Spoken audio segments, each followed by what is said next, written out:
So today I'll be doing a quick unboxing of an ASUS EEE netbook. I actually have been doing videos on ASUS netbooks since the very first one, but this is a far more modern model. So why don't we have a quick look at the specs before we open this thing up. First of all, this is a brown box. It's pretty plain looking. They've got their EPC slogan, easy to learn, work, and play. So that was what the E was all about, easy, easy, easy. Okay. And then over on the side here, you can see this is the 1001P model. So that means that it has kind of a carbon fiber finish because we do have the black one. And it also has an 11-hour battery for ASUS's all-day computing brand. Okay, so I've got a seal here. And I've had a few people complain that I always come unprepared with no knife. So today, I have my knife ready in advance, so I'm just gonna open this up. There we go. You happy? There. See? The box is open. Maybe we should just kind of pry this stuff out of here and... Yeah, there we go. Okay, so this is what a knife can do for you, folks. And you can unbox things all day. Yes. Okay.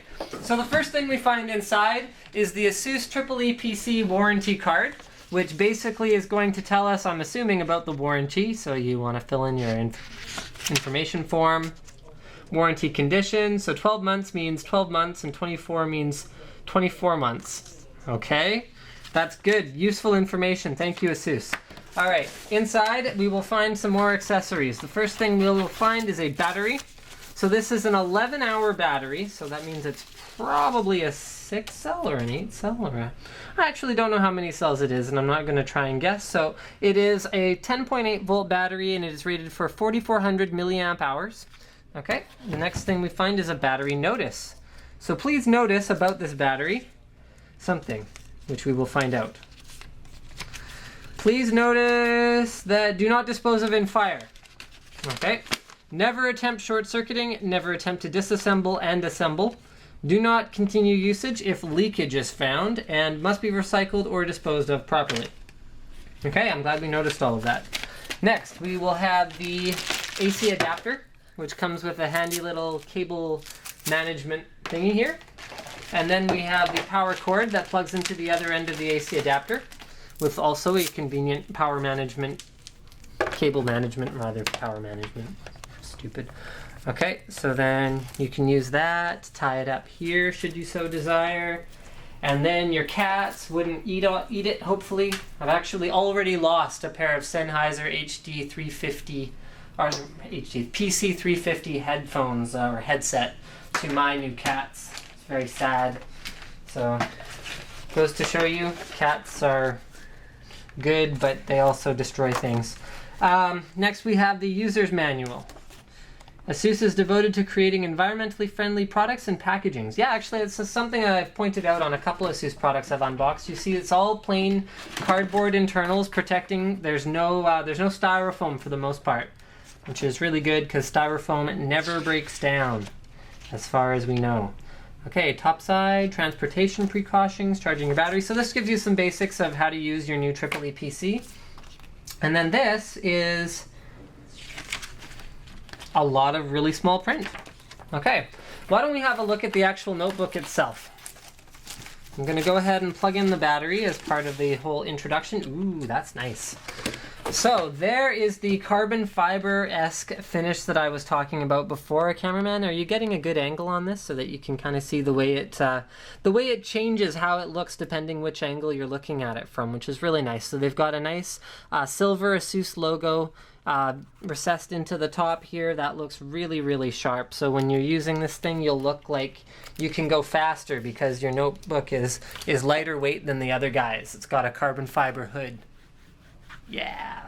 Okay, so then why don't we have a look at the bottom of the notebook next. So that's where the battery is going to plug in. You can see the battery is actually quite a large amount of the internal space of a netbook, just because it's all about that long computing experience.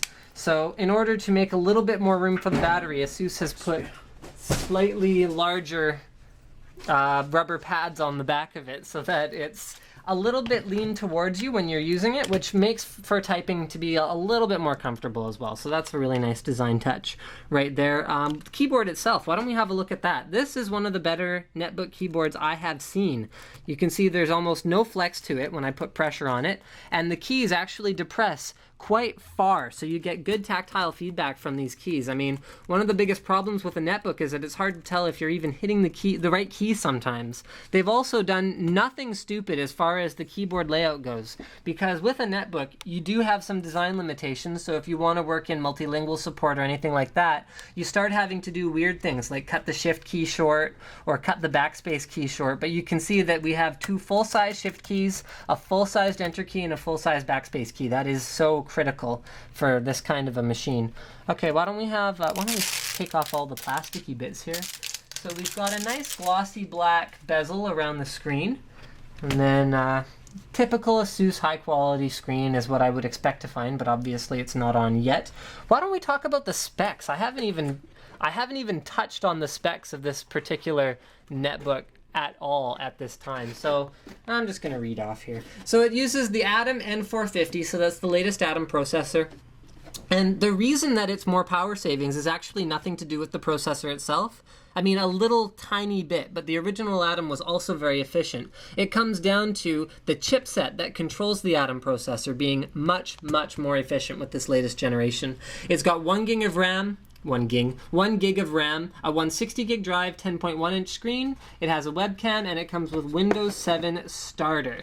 So you can see the little Windows 7 starter. Actually, it looks like ASUS also knows that this is one of the best keyboards they've produced for a netbook. It talks about it right there, ergonomic keyboard, unsurpassed comfort. And I think they've really hit the nail on the head with that one. So why don't we have a look at all of the connectivity? I'm expecting it to be exactly the same as every other netbook on the market. So first we have gigabit Ethernet, 2 USB ports, microphone, headphones, and a SD card reader.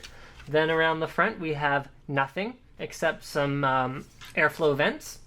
Around the other side we will find, yes, exactly what I was expecting. One more USB port, Kensington lock, VGA out, and then power in. We've also got a little ventilation hole here. Although the fan on this thing is very, very, very quiet. That's not going to bother you even in a very quiet setting. It looks like it's going to take a little while to get booted up here, so I think that pretty much covers everything that we can say about this this EEE. No, one more thing. It has a reasonable sized touchpad. Thank you. This is one of my biggest complaints about most of the early generation netbooks, is that the touchpads were either not big enough or not the same shape as the screen. So it's got a proper widescreen touchpad with a nice glossy chromed 2-button mouse right there. So that pretty much covers it. Thank you for checking out my unboxing of the 1001P from ASUS.